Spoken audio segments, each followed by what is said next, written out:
J'essaie de moins stresser le... Waouh, pagnan. Je la refais.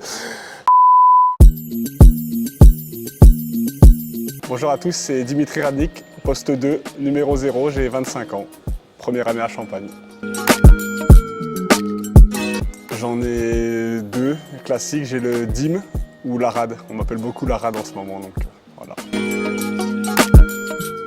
J'ai commencé le plus tôt possible, je crois, 3-4 ans. Et avec mes parents, les deux faisaient du basket. Donc j'allais au match depuis que je suis né, donc j'ai suivi la route de mes deux parents. J'ai commencé je suis né à Autun, j'ai fait du basket à Autun, j'ai joué jusqu'à mes 12 ans. Un joueur que je regardais beaucoup, il y avait Milos Teodosic pour sa vision de jeu. Et pour la création, je vais dire Mike James, que je regarde beaucoup plus récent en ce moment. Voyager, j'ai bien aimé Corfou, c'est une petite île grecque. Je pense que c'est le voyage que j'ai le préféré en tout cas, pour l'instant.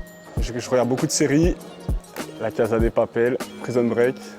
J'ai bien aimé En un battement, c'est une série espagnole classique. Et après visiter les villes dans lesquelles je joue, j'aime bien visiter tout ce qu'il y a aux alentours, faire pas mal d'activités. J'en ai deux, c'est mes deux premiers titres, un avec Dijon, la Leaders Cup. J'étais jeune donc j'ai pas joué, mais ça reste un souvenir parce que c'était le premier titre. Et le deuxième avec Évreux, la Leaders Cup, pareil, il y a 4 ans. Et c'était le premier titre où j'étais vraiment impliqué dedans, donc ça reste le plus beau souvenir pour l'instant. Ce qui m'a marqué à Dijon, c'est surtout la demi-finale. On gagne sur un système de Laurent Legnam, il sera content. Au buzzer sur un alley-oop, et ça avait fait le tour des réseaux. Au buzzer sur un alley-oop sur une touche côté. Elle en backpick c'est pour oui. Incroyable, c'est pas possible.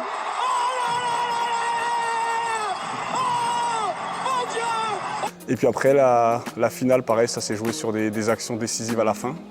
Et puis avec Évreux, on a fait un écart sur la première mi-temps. Et à la deuxième, entre guillemets, on tremblait un petit peu parce que Nancy sont revenus fort. Et donc on a un peu paniqué sur la fin, mais voilà, ça reste les deux plus beaux souvenirs en tout cas. Alors moi, mon rôle sur le terrain, c'est d'abord le playmaking, c'est-à-dire faire jouer les autres qui sont avec moi autour du pick and roll. Mes points forts, on va dire, c'est mon playmaking, ma vitesse de jeu.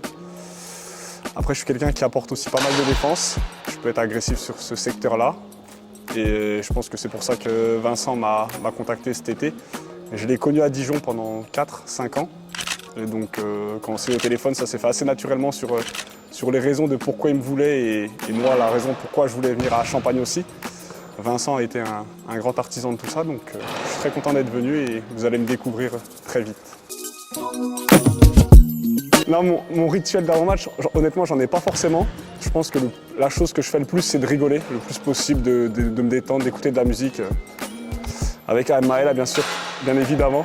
Même 3 minutes avant le match, avant qu'on rentre sur le terrain, pendant l'hymne de LNB, je peux rigoler. Vraiment, je suis très détendu. Je pense que c'est mon rituel. Après, j'ai pas forcément de choses que je fais tout le temps. Je viens 2 heures avant. Mais voilà, je fais mes petits tirs, mais j'ai pas forcément de rituel à la minute comme certains peuvent avoir.